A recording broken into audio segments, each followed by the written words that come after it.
Who are the greatest wrestlers to never be world champion? 411MANIA. Hi, I am Justin Watry.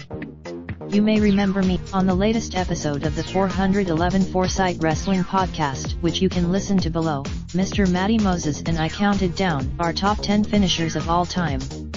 It was a good time. Best to never be world champion. The 1980s. I am starting with the 1980s and moving forward to today's era, because this is really when wrestling became wrestling. Anything before this, Andre the Giant, I am not counting his screwjob victory with the Hebnars. Sorry. Jake the Snake Roberts. This was a name mentioned on our podcast 2 days ago, and I agreed but disagreed at the same time. If anything, Rowdy Roddy Piper. Same with others in the 1980s: Paul Orndorff, Jimmy Snuka, Ted DiBiase, etc. Rowdy Roddy Piper was living in Hulk Hogan's world whether we liked it or not. I argued against. The 1990s times have changed. There were a bunch of Owen Hart. Okay, I am going to catch some flack for this.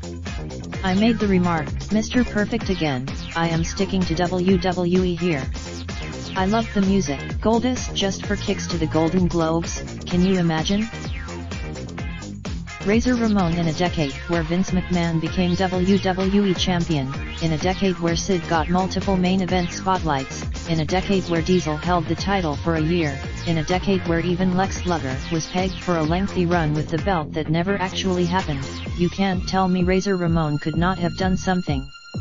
The feuds with Shawn. The 2000s WWE had won the war within the wrestling industry, and even though the company took many risks to come out on top, their prized possession stayed with mostly proven draws. Stone Cold, Test. A personal favorite of mine. He was the perfect Christian. No, Impact Wrestling does not count as a world title. Nor does the End Up. Rhino, Billy Gunn, Ricochet, John Morrison, William Regal, Dean Malenko, Shelton Benjamin. All near misses in my mind, but have their own supporters. Kane. A one-day reign in 1998 and a 5-month dominating run on SmackDown in 2010. During the 2010s today's era, starting from January 2010 up to March 2019. As mentioned on the Drew McIntyre, I am starting with the stud. As outlined on the Kofi Kingston, I am only mentioning him because it looks like he might finally get that moment in 3 weeks' time.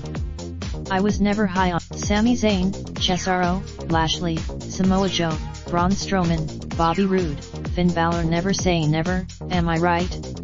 Still time left. Shinsuke Nakamura did great in his NXT debut. Did great as NXT. Summary. There you have it. Lots of names from cheap plugs. The 411 Foresight Wrestling Podcast. Email me at. Follow me on Twitter at Justin Watry. Copyright 2019 411mania.com, LLC. All rights reserved. Raindrop, drop top smoking, no cooking the hot pot. Fucking on your bitch, yeah, that. Looking up, open the park pot.